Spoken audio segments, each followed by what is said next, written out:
आज मैं आपको एक ऐसी माँ की दिल छू लेने वाली कहानी सुनाने जा रहा हूँ जो हर रात ठीक 10 बजे अपनी दोनों बेटियों को कमरे में बंद कर दिया करती थी। पूरे मोहल्ले के लोग उसकी इस आदत को देखकर हैरान रहते थे। कोई उसे कठोर माँ कहता तो कोई उसकी इस हरकत के पीछे छिपे रहस्य को जानना चाहता था। लेकिन जब उस माँ का वर्षों पुराना राज सामने आया तो हर किसी की आंखें नम हो गई। आखिर वो अपनी बेटियों के साथ ऐसा क्यों करती थी? कौन सा डर था जो उसे हर रात ये कदम उठाने पर मजबूर कर देता था? ये कहानी सिर्फ एक माँ की नहीं बल्कि हर उस इंसान की कहानी है जो अपनी जिंदगी के किसी दर्दनाक अनुभव का बोझ सालों तक अपने दिल में छिपा कर रखता है। दोस्तों, अगर कहानी पसंद आए तो वीडियो को लाइक और शेयर जरूर करना। इस नए मोहल्ले में आने के बाद जिस औरत का सबसे ज़्यादा नाम सुनने को मिला वो थी ताले वाली माँ। जब तक हम अपना घर व्यवस्थित करने में व्यस्त रहे तब तक उनके बारे में कुछ खास जानने का मौका भी ना मिला। लेकिन जैसे जैसे मोहल्ले के लोगों से मेलजोल बढ़ा, उनके इस नाम के पीछे की वजह भी पता चल गई। उनकी 2 जवान बेटियां थीं जिन्हें वो हर रात ठीक 10 बजे उनके कमरे में भेजकर बाहर से ताला लगा देती थी और सुबह सूर्योदय से पहले ही दरवाज़ा खोलती थी। इतना ही नहीं, वो अपनी बेटियों को कभी किसी पड़ोसी, रिश्तेदार या सहेली के घर अकेले नहीं जाने देती थी। अगर कहीं जाना भी होता तो खुद उनके साथ जाती थी। उनकी दोनों बेटियों ने कभी स्कूल या कॉलेज का मुंह नहीं देखा था। घर पर ही टीचर आकर उन्हें पढ़ाती थी और उन्होंने अपनी सारी पढ़ाई प्राइवेट रूप से पूरी की थी।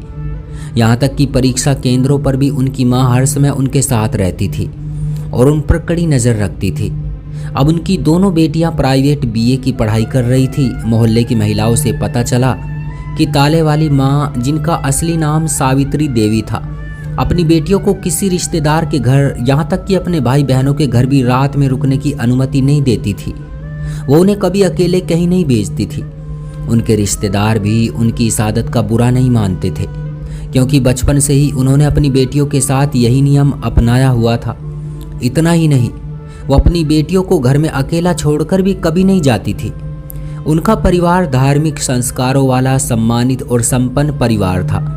उनके पति राम प्रसाद जी शहर के जाने माने व्यापारी थे। वे बहुत सादगी पसंद, ईमानदार और धार्मिक विचारों वाले व्यक्ति थे।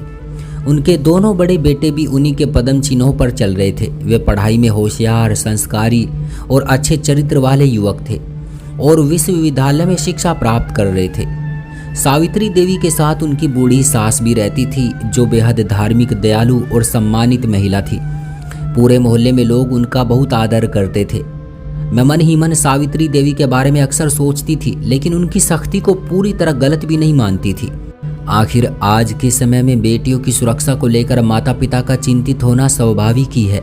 हालांकि उस समय तक मेरी उनसे कभी मुलाकात नहीं हुई थी क्योंकि घर गृहस्थी की व्यवस्थाओं ने मुझे ऐसा अवसर ही नहीं दिया था। एक दिन जब मुझे थोड़ी फुर्सत मिली तो मैंने सोचा कि क्यों ना सावित्री देवी से मिलकर आया जाए। उनके घर पहुंचने पर एक सुसंस्कृत और विनम्र महिला ने बड़े आदर के साथ मेरा स्वागत किया और मुझे बैठक में बैठाकर सावित्री देवी को सूचना देने चली गई। वो बैठक देखने लायक थी। कमरे की सजावट बेहद सुंदर और सलीकेदार थी। हर चीज़ अपनी जगह पर करीने से रखी हुई थी जिससे घर के लोगों की अच्छी पसंद और व्यवस्थित जीवन शैली का पता चलता था। दीवारों पर देवी देवताओं की सुंदर तस्वीरें, प्रेरणादायक श्लोकों के फ्रेम और धार्मिक चित्र लगे हुए थे जो पूरे वातावरण को शांत और पवित्र बना रहे थे। कुछ ही देर बाद एक गरिमामयी व्यक्तित्व वाली मध्यम आयु की महिला कमरे में दाखिल हुई। उन्होंने सादगी भरी सुंदर साड़ी पहन रखी थी। सिर पर पल्लू था और चेहरे पर अपनापन तथा ममता से भरी मुस्कान थी। यही सावित्री देवी थी। मैं सम्मान में खड़ी हो गई। उन्होंने मुस्कुराकर मेरा अभिवादन स्वीकार किया और बैठने का इशारा करते हुए स्वयं मेरे सामने सोफे पर बैठ गई। इसके बाद हमारे बीच बातचीत का सिलसिला शुरू हो गया। बातों बातों में सावित्री देवी ने बताया कि वे इसी मोहल्ले की पुरानी निवासी थी। उनका मायका भी इसी मोहल्ले में बड़े बाजार के पास था। उनके पिता एक सफल व्यापारी थे और परिवार काफ़ी संपन्न तथा शिक्षित था। उनके बड़े 3 भाई थे, फिर सावित्री देवी और सबसे छोटी एक बहन थी। उनका पूरा परिवार आधुनिक सोच वाला होने के साथ साथ अच्छे संस्कारों में विश्वास रखने वाला था। उन्होंने आगे बताया कि उनके पति राम प्रसाद जी उनके दूर के रिश्तेदार थे। उनका परिवार सावित्री देवी के परिवार की तुलना में अधिक धार्मिक और पारंपरिक विचारों वाला था। इसी बीच नौकरानी चाय और नाश्ते की ट्रॉली लेकर आ गई। चाय पीते हुए हमारी बातचीत कई दूसरे विषयों की ओर मुड़ गई।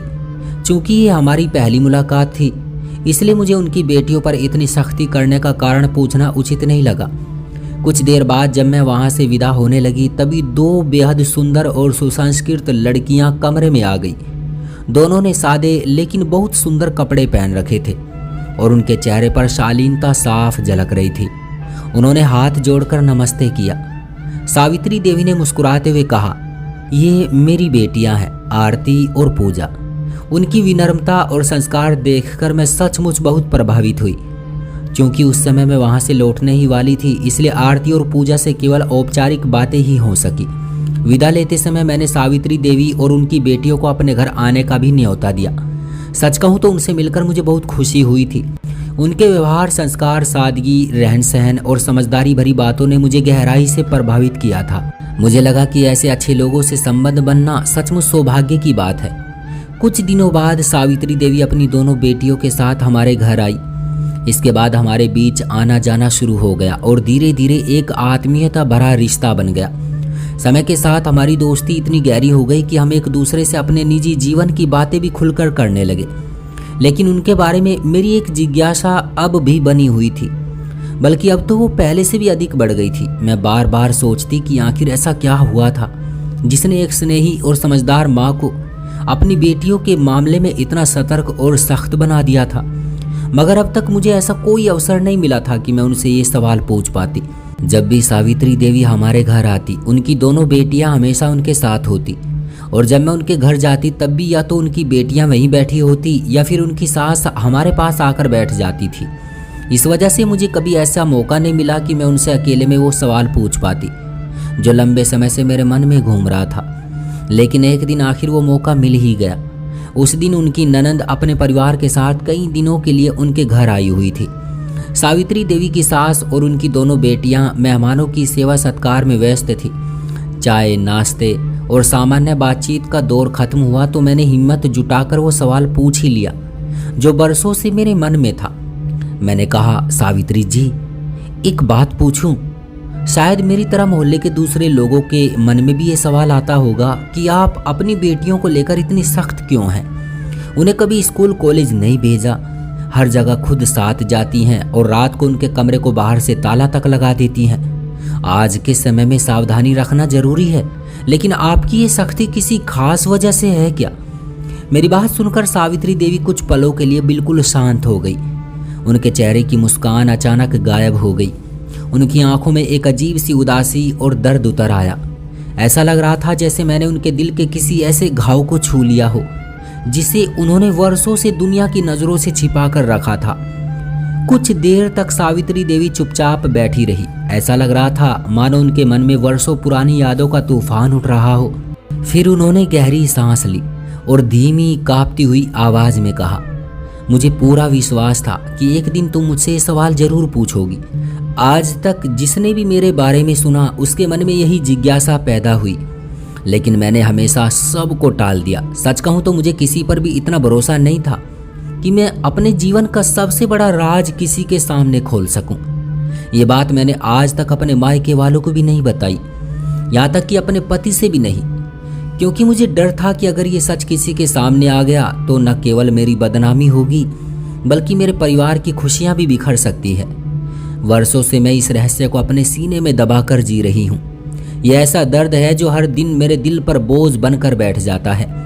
कई बार लगा कि किसी को सब कुछ बता दूं, लेकिन हिम्मत नहीं जुटा पाई। शायद मैं सही समय का इंतजार कर रही थी।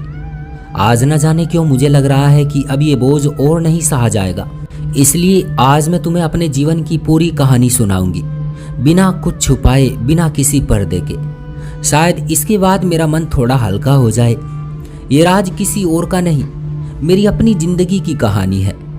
इतना कहकर सावित्री देवी कुछ पलों के लिए अतीत में खो गई। फिर उन्होंने अपनी कहानी सुनाना शुरू की। जैसा कि मैं तुम्हें बता चुकी हूँ, मेरा मायका भी इसी मोहल्ले में था। उस समय इस मोहल्ले में ज़्यादातर बड़े व्यापारी और संपन्न परिवार रहते थे। लोग शिक्षित, संस्कारी और मिलनसार थे। मेरा परिवार भी शहर के प्रतिष्ठित परिवारों में गिना जाता था। मेरे माता पिता पढ़े लिखे और खुले विचारों वाले लोग थे। हमारे घर में धार्मिक संस्कारों का महत्व बहुत था, लेकिन बेटियों पर बेवजह की पाबंदियां नहीं लगाई जाती थी। लड़कियों को अच्छी शिक्षा दिलाने और उन्हें आत्मनिर्भर बनाने में विश्वास रखा जाता था। मुझसे बड़े 3 भाई थे और सबसे छोटी एक बहन थी। मेरे पिता चाहते थे कि उनके सभी बच्चे अच्छी से अच्छी शिक्षा प्राप्त करें और जीवन में ऊंचा मुकाम हासिल करें। उस दौर में भी वे मानते थे कि बेटियां किसी भी मामले में बेटों से कम नहीं होती, इसलिए उन्होंने मेरे लिए भी बड़े सपने देख रखे थे। उनका सबसे बड़ा सपना था कि मैं खूब पढ़ लिख कर एक सफल डॉक्टर बनूं और समाज में अपना नाम कमाऊं। सावित्री देवी आगे कहने लगी, मुझसे बड़े 3 भाई थे, फिर मैं थी और सबसे छोटी मेरी एक बहन थी। मेरे तीनों भाइयों ने उच्च शिक्षा प्राप्त की थी और पिताजी चाहते थे कि मैं भी जीवन में कुछ बड़ा करूं। उनका सपना था कि मैं डॉक्टर बनूं। जब मैंने 12वीं की परीक्षा बहुत अच्छे अंकों से पास की तो मेरा दाखिला शहर के सबसे प्रतिष्ठित मेडिकल कॉलेज में हो गया। उस दिन पिताजी की खुशी का ठिकाना नहीं था। मेडिकल कॉलेज में पढ़ाई का खर्च इतना अधिक था कि वहाँ अधिकतर बड़े और संपन्न परिवारों के ही बच्चे पढ़ते थे। वहीं मेरी दोस्ती 3 लड़कियों नेहा, प्रिया और कविता से हो गई। वे भी अमीर परिवारों से थी। महंगी कारों में कॉलेज जाती, खूब खर्च करती और बेहद आधुनिक जीवन जीती थी। मेरे मुकाबले उनका रहन सहन और सोच बिल्कुल अलग थी। उनकी बातें, उनके शौक और उनका बेफिक्र अंदाज मेरे लिए बिल्कुल नया था। कई बार उनकी बातें सुनकर मैं हैरान रह जाती थी, क्योंकि जिस माहौल में मैं पली बड़ी थी वहाँ ऐसी सोच और व्यवहार की कल्पना भी नहीं की जा सकती थी। नेहा, प्रिया और कविता की बातचीत का सबसे पसंदीदा विषय फैशन, महंगे कपड़े, जूते, गहने, मेकअप और घूमना फिरना हुआ करता था। लेकिन इन सब के अलावा वे अक्सर अपने रिश्तेदारों या जान पहचान के लड़कों के बारे में भी खुलकर बातें करती थी। मेरे लिए ये सब बिल्कुल नया और अजीब था। मैं ऐसे माहौल में पली बड़ी थी जहां लड़कियों और लड़कों के बीच एक मर्यादा और दूरी बनाए रखना सामान्य बात मानी जाती थी। इसलिए उनकी बातें मुझे कई बार असहज और गलत लगती थी। लेकिन हैरानी की ये बात थी कि उनके परिवारों में इन बातों को बिल्कुल सामान्य समझा जाता था। मैं अक्सर सोचती थी कि मेरी ही उम्र की ये लड़कियां रिश्तों और दुनिया की बातों में इतनी समझदार और आत्मविश्वासी कैसे हो सकती हैं। शायद इसका कारण उनके घरों का खुला और आधुनिक माहौल था। मैं देखती थी कि वे कॉलेज तो अपनी अपनी कारों से आती थी, लेकिन छुट्टी के बाद अक्सर कुछ स्मार्ट और आकर्षक लड़कों के साथ चली जाती थी। कभी वे उनके रिश्तेदार होते तो कभी दोस्त। वे उनके साथ कहीं घूमने निकल जाती, कभी कभी किसी पार्क में, कभी किसी रेस्टोरेंट में, कभी फिल्म देखने और कभी शहर से बाहर किसी मनोरम जगह पर। सबसे हैरानी की बात ये थी कि न तो उनके घर वालों को इस पर कोई आपत्ति होती थी और ना ही उन लड़कियों को किसी तरह का डर या संकोच महसूस होता था। उनके लिए सब उनकी रोजमर्रा की जिंदगी का एक सामान्य हिस्सा था। नेहा, प्रिया और कविता अक्सर मुझे अपने जैसा बनाने की कोशिश करती थी। वे अपने दोस्तों के साथ बिताए हुए समय की ऐसी ऐसी बातें सुनाती थी कि धीरे धीरे मेरे मन में भी वैसे ही ख्याल आने लगे। वे बड़े गर्व से बताती कि किस तरह वे अपने दोस्तों के साथ घूमने जाती है, उनसे घंटों बातें करती हैं, उनके साथ फिल्में देखती हैं और अपनी ज़िंदगी का भरपूर आनंद लेती हैं। उनकी बातें सुनते सुनते मुझे अपना घर का माहौल बहुत पुराना और बंधनों से भरा हुआ लगने लगा। मुझे ऐसा महसूस होने लगा जैसे मैं एक ऐसी दुनिया में रह रही हूँ जहाँ मेरी इच्छाओं और सपनों की कोई जगह नहीं है। धीरे धीरे मेरे मन में भी आज़ाद जिंदगी जीने की चाह पैदा होने लगी। मैं भी सपने देखने लगी कि कोई ऐसा हो जो मुझसे बहुत प्यार करे, मेरी परवाह करे, मुझे समझे और जिसके साथ मैं अपनी खुशियाँ बांट सकूं। मैं सोचती कि मैं भी उसके साथ सुंदर जगहों पर घूमने जाऊं, लंबी लंबी बातें करूं और जिंदगी के हर खूबसूरत पल को उसके साथ जीऊं। ये चाहत दिन ब दिन मेरे दिल में गहरी होती चली गई। अब मेरा मन पढ़ाई में पहले जैसा नहीं लगता था। किताब खोलती तो शब्दों की जगह सपने दिखाई देते। मेडिकल कॉलेज के पहले साल की पढ़ाई मेरे लिए बहुत कठिन साबित हुई और मैं बड़ी मुश्किल से परीक्षा पास कर सकी। नेहा, प्रिया और कविता का भी लगभग यही हाल था। वे भी किसी तरह दूसरे वर्ष में पहुंच गई थी, क्योंकि पढ़ाई की उन्हें कोई खास चिंता नहीं थी। उनके लिए जिंदगी का सबसे महत्वपूर्ण हिस्सा मौज मस्ती, घूमना फिरना और अपनी मनमर्जी से जीना था। मेरे इस तरह मुश्किल से परीक्षा पास करने पर घर वाले बहुत हैरान थे उन्हें समझ नहीं आ रहा था कि मैं जो हमेशा पढ़ाई में अव्वल रही थी अचानक इतनी कमज़ोर कैसे पड़ गई। पिताजी ने मुझसे इसकी वजह भी पूछी, लेकिन मैंने कॉलेज की पढ़ाई कठिन होने और पढ़ाई का स्तर अच्छा ना होने का बहाना बनाकर बात टाल दी। मेरे माता पिता ने मेरी बात पर विश्वास कर लिया।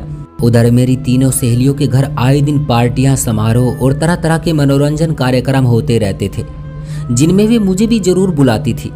वहाँ जाने के लिए कभी मुझे घर पर अतिरिक्त प्रैक्टिकल क्लास का बहाना बनाना पड़ता था और कभी सच बताना पड़ता था कि मैं अपनी सहेलियों के घर जा रही हूँ। मेरे माता पिता को मुझ पर इतना भरोसा था कि वे मुझे रोकते टोकते तक नहीं थे।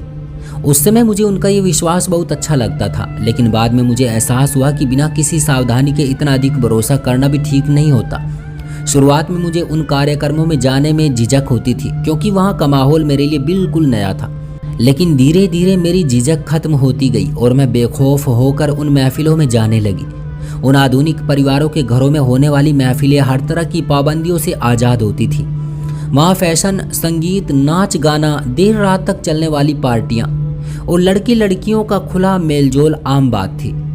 धीरे धीरे मैं भी उस माहौल की आदी होने लगी और जो बातें पहले मुझे अजीब और गलत लगती थी अब वो मुझे बिल्कुल सामान्य लगने लगी थी। मैं देखती थी कि मेरी तीनों सहेलियां उन पार्टियों में आने वाले स्मार्ट, आकर्षक और अमीर घरानों के लड़कों के साथ बहुत खुलकर घुलती मिलती थी। उनके बीच बातचीत और व्यवहार में किसी तरह का संकोच नहीं होता था।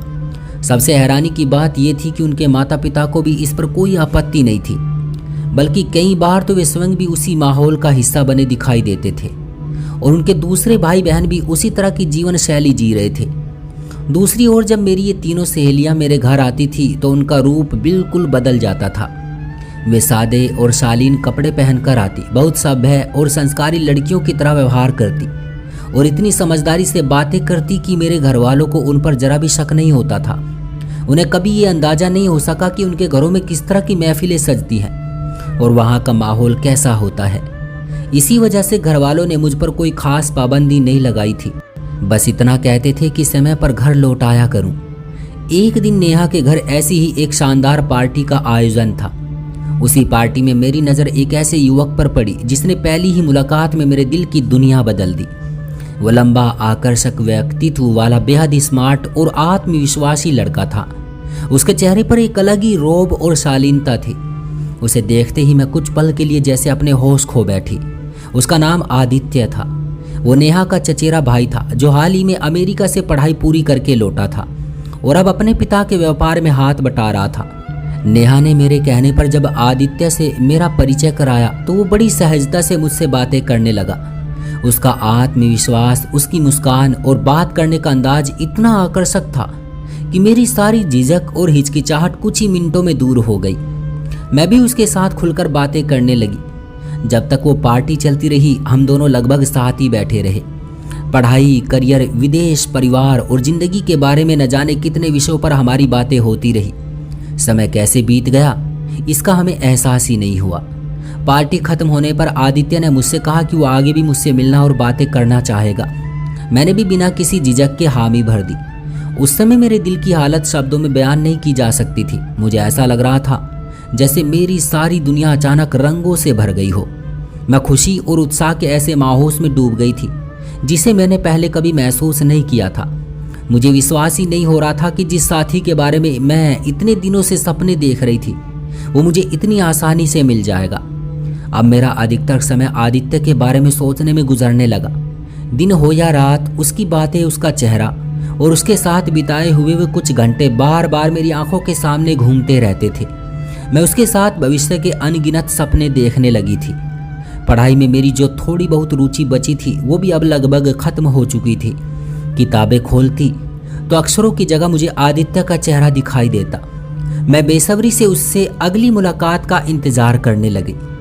धीरे धीरे ये इंतजार इतना बढ़ गया कि वो एक तरह का जुनून बनता जा रहा था और मेरा मन हर समय उसी के ख्यालों में खोया रहता था। आखिरकार कुछ दिनों बाद मेरी आदित्य से फिर मुलाकात हो ही गई।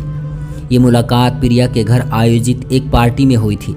मुझे देखकर उसके चेहरे पर भी वही खुशी और उत्साह दिखाई दिया जो मेरे दिल में था।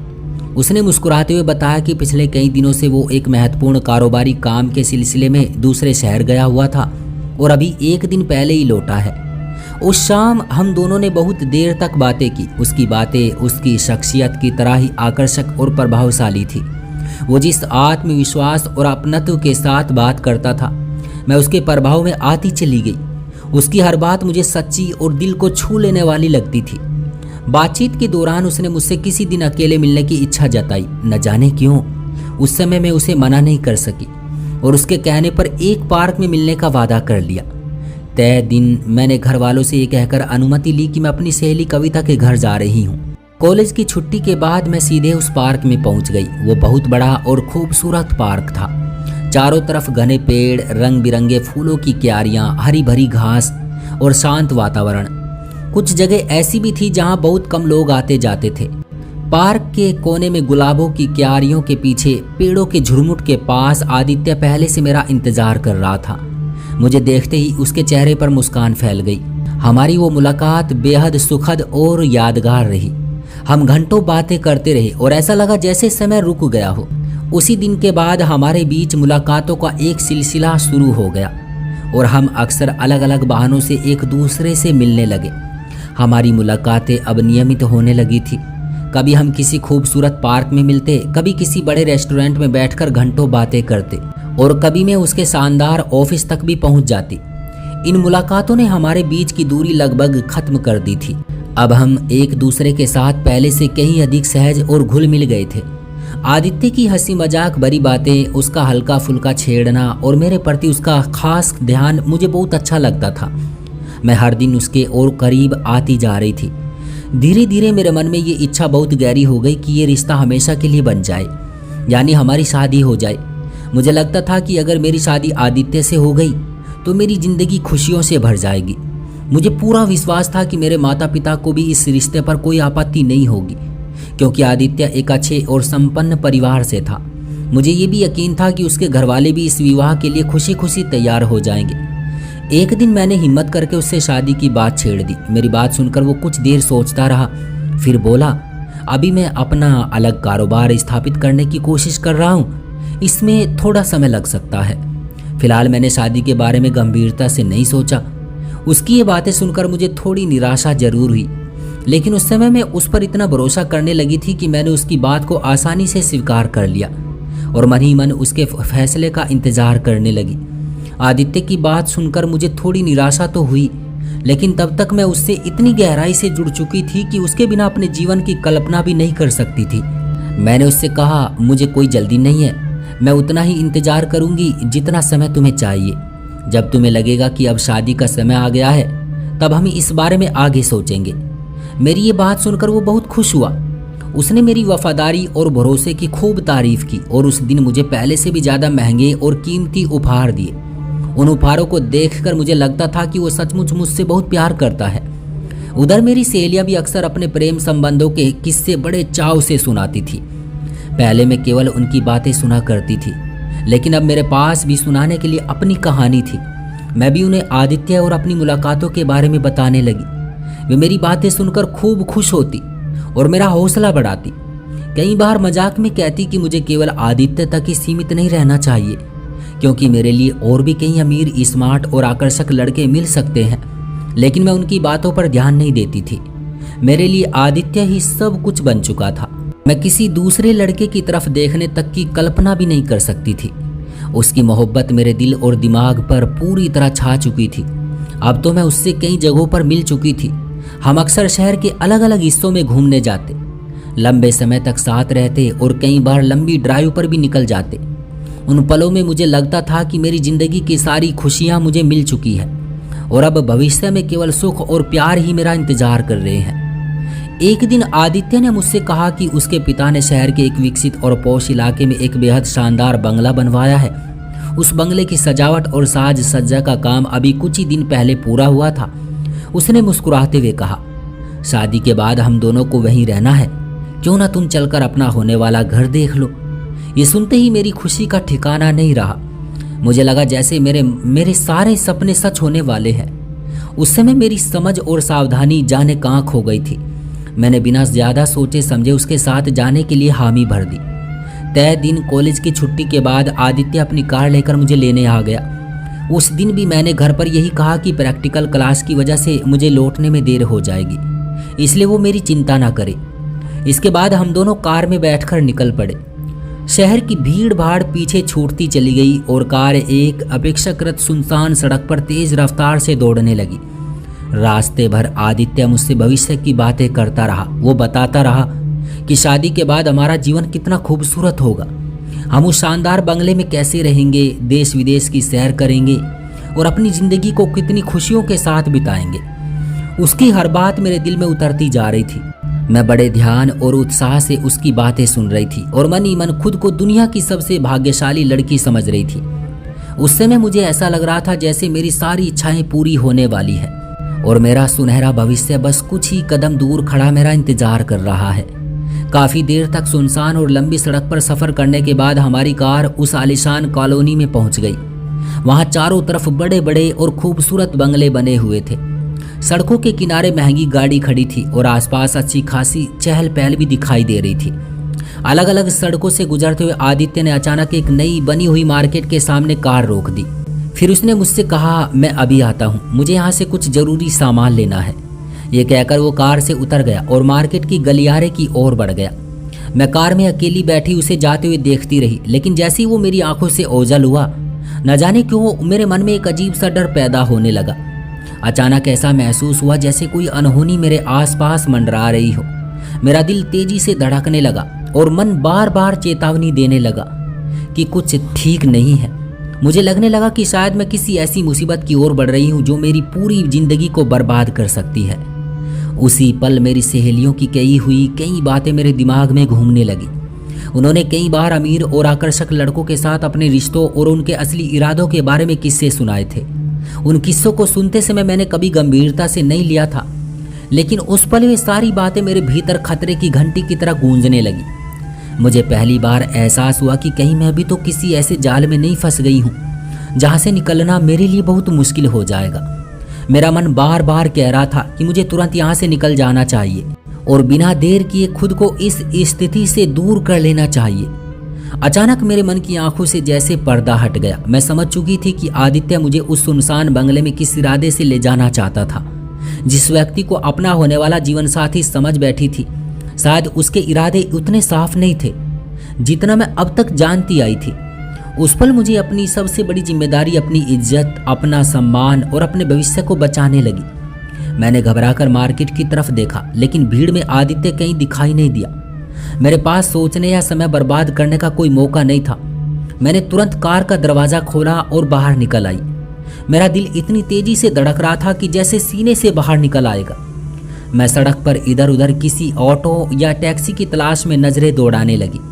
भगवान की कृपा से उसी समय एक ऑटो मेरे पास आकर रुका। मैंने बिना एक पल गंवाए उसमें बैठते हुए ड्राइवर को अपने घर का पता बताया और जल्दी चलने के लिए कहा। रास्ते भर मेरी हालत बेहद खराब थी। डर और घबराहट से मेरा पूरा शरीर कांप रहा था। बार बार मैं पीछे मुड़कर देखती कि कहीं आदित्य मेरा पीछा तो नहीं कर रहा, कहीं उसने मुझे वहां से निकलते हुए देख तो नहीं लिया। मन में तरह तरह के डरावने विचार उठ रहे थे, लेकिन सौभाग्य से ऐसा कुछ नहीं हुआ। ऑटो लगातार अपनी रफ्तार से चलता रहा और आखिरकार मैं सुरक्षित अपने घर पहुंच गई। घर के दरवाजे के अंदर कदम रखते ही मुझे ऐसा लगा जैसे मैं किसी बहुत बड़े खतरे से बचकर वापस लौटी हूँ। उस दिन पहली बार मुझे अपनी गलती और अपनी नादानी का सही अर्थ समझ आया। मैंने ऑटो चालक को किराए के साथ कुछ अतिरिक्त पैसे भी दिए और भगवान का धन्यवाद किया कि घर में प्रवेश करते समय मेरा सामना किसी से नहीं हुआ। अगर उस समय घर का कोई सदस्य मुझे देख लेता तो मेरी घबराई हुई हालत देखकर जरूर कुछ न कुछ पूछ बैठता। उस घटना के बाद कई दिनों तक मैं गहरे सदमे, पछतावे और भय में डूबी रही। बार बार वही दृश्य मेरी आंखों के सामने घूम जाता और ये सोचकर मेरा दिल कांप उठता कि यदि उस दिन मैंने समय रहते से ही फैसला ना लिया होता तो शायद मेरी पूरी जिंदगी बर्बाद हो जाती। इस मानसिक पीड़ा ने मुझे भीतर तक झकझोर दिया था। धीरे धीरे मैंने कॉलेज जाना बंद कर दिया। घर वालों से मैंने केवल इतना कहा कि अब मेरा पढ़ाई में मन नहीं लगता। इसके साथ ही मैंने अपनी सभी सहेलियों नेहा, कविता और प्रिया से हमेशा के लिए संबंध तोड़ लिए। मैंने रिश्तेदारों के यहाँ होने वाले कार्यक्रमों, पार्टियों और सामाजिक मेलजोल में जाना भी बंद कर दिया और खुद को घर की 4 दीवारी तक सीमित कर लिया। मुझे अब बाहरी दुनिया से डर लगने लगा था। सबसे बड़ी राहत की बात यह थी कि आदित्य ने भी दोबारा मुझसे संपर्क करने या मिलने की कोई कोशिश नहीं की। शायद उसका उद्देश्य कभी सच्चा था ही नहीं। उस घटना के बाद मेरा मन पूरी तरह बदल गया। मैंने अपना ध्यान पूजा पाठ, भजन, धार्मिक ग्रंथों के अध्ययन और आध्यात्मिक जीवन की ओर लगा दिया। धीरे धीरे मैं पहले से कहीं अधिक संयमी, संस्कारी और धार्मिक विचारों वाली लड़की बन गई। अब मुझे महसूस होने लगा था कि सच्ची शांति और सुरक्षा दिखावटी चमक दमक में नहीं, बल्कि अच्छे संस्कारों, सही सोच और आत्मसम्मान की रक्षा में छिपी होती है। उस घटना के बाद मैंने अपने जीवन का रास्ता पूरी तरह बदल दिया।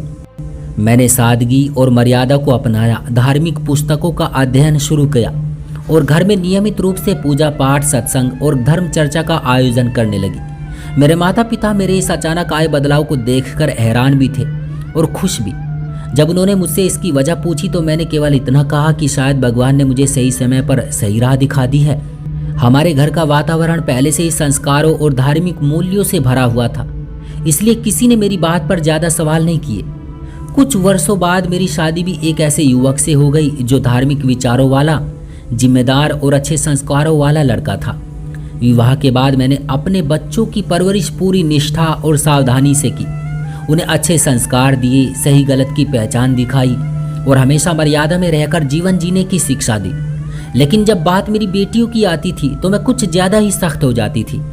तुम तो ये बात जानती ही हो कि मैं उन्हें रात में कमरे में बंद कर देती हूँ और उनकी हर गतिविधि पर नजर रखती हूँ। इसकी वजह ये नहीं कि मुझे अपनी बेटियों पर भरोसा नहीं है, सच तो ये है कि मुझे अपनी बेटियों पर पूरा विश्वास है। लेकिन जब भी मैं उन्हें थोड़ी सी भी खुली छूट देने के बारे में सोचती हूँ, मेरे मन में अपने अतीत का वही डरावना अनुभव जीवित हो उठता है। मुझे याद आ जाता है कि कैसे एक छोटी सी भूल और गलत भरोसा किसी लड़की की पूरी जिंदगी बर्बाद कर सकता है। मैं नहीं चाहती कि मेरी बेटियां कभी उस रास्ते पर जाएं, जहां से लौटकर केवल पछतावा और दर्द ही हाथ लगे। शायद अब तुम समझ गई होगी अनीता कि मैं अपनी बेटियों के साथ इतनी सख्ती क्यों करती हूँ और रात को उनके कमरे में ताला लगाने के पीछे मेरी जिंदगी का वो कड़वा और डरावना राज क्या है। दोस्तों, आपका क्या ख्याल है इस कहानी के बारे में? कमेंट जरूर कीजिएगा। वीडियो को लाइक करें और चैनल को सब्सक्राइब जरूर कीजिएगा।